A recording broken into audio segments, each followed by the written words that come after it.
Aminado si Coach Tim Cone na wala ng safe na koponan sa PBA sa kasalukuyan. Lahat ayon sa kanya ay kayang talunin ng alinmang koponan. Matapos namang matalo sa huling laban, nagpahayag si Coach Yeng ng kahandaang manalong muli sa susunod nitong bakbakan. At ang Tall Blacks maagang nagparamdam ng paghahanda sa laban nila ng Gilas sa buwan ng Hulyo sa kanilang tahanan.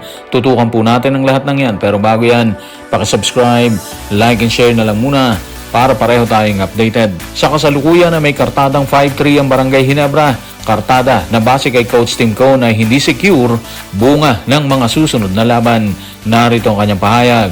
Tutukan natin si Coach Tim sa report ni Richard D. ng The Manila Times. Meron kaming ilang mahahalagang laban na paparating at susunod yung Blackwater. Tapos paparating din yung Titan.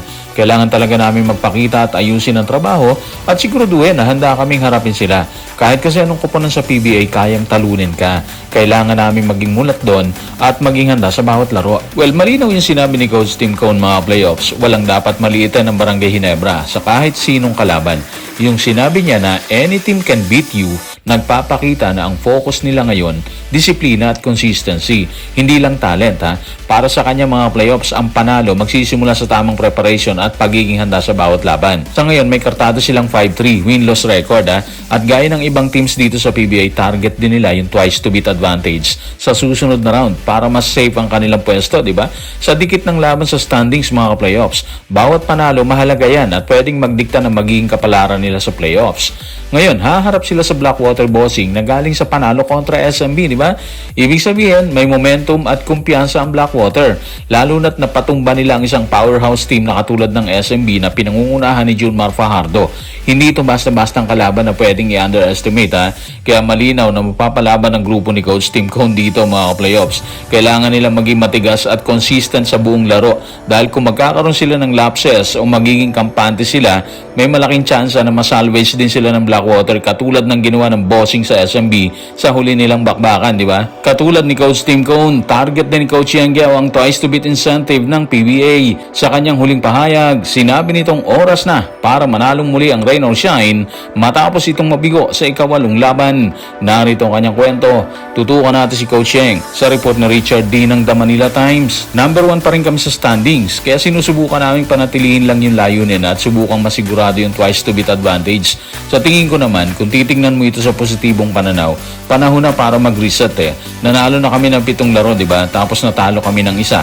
Kaya pwede kang umasa sa panibagong winning streak. So iba talaga yung mindset ni Coach Yeng, di ba? Ramdam mo yung positibong pananaw niya kahit galing sa pagkatalong rain or shine sa huling laban, di ba? Hindi siya yung tipong magpapanik o mag-focus sa negative eh. Para sa kanya kasi, parte talaga ng laro yung gabing yon. Mas importante kung paano ka babangon pagkatapos nun. Kung ikukwento natin na nangyari sa laro kung saan sila natalo, halatang hindi nila nakuha yung rhythm nila dun eh. Marami silang sablay sa mga tira na dapat pasok na. Umabot pa sa puntong may mga point blank layups na hindi nila na-convert, di ba? Bukod doon, naging problema rin yung turnovers, mas mataas kaysa sa usual nilang average. Dati umaabot lang sila ng 11 or 12. Pero nung gabing yun mga playoffs, umabot daw ata sila ng 18 turnovers. Kaya lalo silang nahirapang makabawi. Parang sabay-sabay nagkaroon ng off night ang team at doon sila nahirapan. Pero ang maganda dito mga playoffs, tanggap nila na may ganitong klaseng laro talaga na darating. Hindi nila tinatago or dinidina yung pagkakamali nila. Bagkus ginagamit nila to bilang learning experience. Kaya kahit talo, may sense pa rin ng control at direction ng team. Hindi nawawala yung kumpiyansa na kaya nilang bumawi at magsimula ulit ng panibagong winning stretch.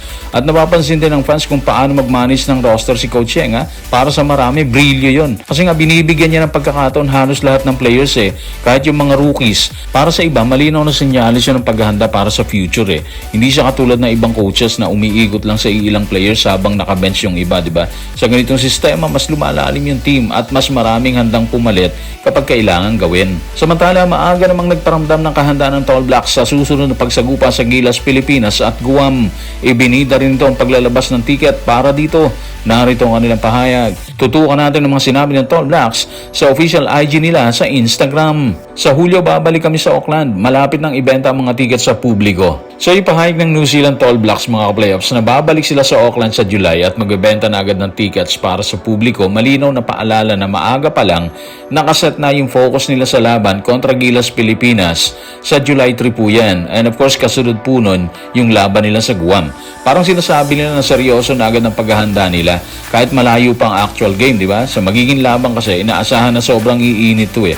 Kilala ang New Zealand sa physical na depensa at home court advantage. Habang ang Gilas naman, lagi lumalaban ng may puso at may energy. Kaya pag nagtagpo ulit sila, siguradong dikitan at mabigat ang bawat possession. Lalo na't may history na sila ng close games. Malaki ang chance na umabot ito sa late games pressure kung saan bawat turnover at free throw magiging critical yan. Para sa fans, mga ka-playoffs, mataas ang excitement ha. Siguradong dadagsa ang mga New Zealand supporters sa Auckland. At asahan din yung maraming Filipino fans na pupunta or manonood online para suportahan ng Gilas. Dahil sa rivalry at dikit na laban nila dati, hindi ito basta laro lang. Parang event na inaabangan talaga ng dalawang kampo. Kaya siguradong maingay at mainit ang atmosphere sa arena.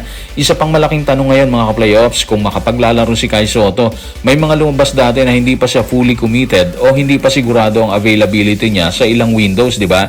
Kaya palaisipan pa rin kung kasama siya sa July match-up. Kung makakalaro siya, malaking boost yun para sa Gilas lalo na sa interior defense at rebounding laban sa physical na front court ng New Zealand. So guys, maraming salamat.